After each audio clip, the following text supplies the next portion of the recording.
Xuddi shunaqa bir erkak bor ekanda. Ayoli yursa ham, tursa ham, uxlasa ham, uyg'onsa ham undan ayb axtarib, buni orqasini kavlash bilan vaqti o'tar ekan. Bir kuni erta tongda ayolini chaqirib, kechasi bilan quruq yotib chiqding, meni uxlatmading. Qachon bu holatdan qutulaman?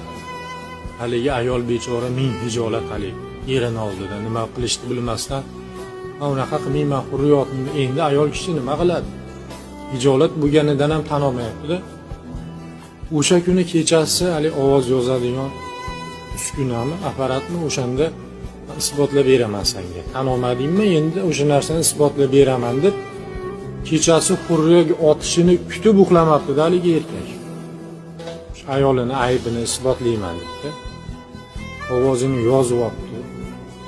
Ertalab turib endi o'ziga eshittirib isbotlab beraman. Endi shunday ham tan olmasmikin desa, ayoli nafas olmayotganmish.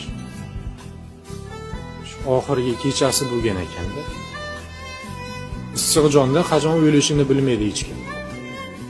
O'sha ovoz yozish uskunasidagi ayolini xurrak yotgan ovozi bor-ku, u erkak uchun eng sevimli ovoz bo'lib qolgan ekan. Boshqa ayolini ko'ra olmaydi, u jivoy deydimi, nima deydi? Endi kechasi bezovta bo'lmaydi, xurrak yotmaydi. U ayoli yo'q endi. Kechasi bilan o'sha xurrak yotishini yozib olgan u. O'shani eslab, o'shani eshitib uxlaydigan bo'lgan ekan, qarang.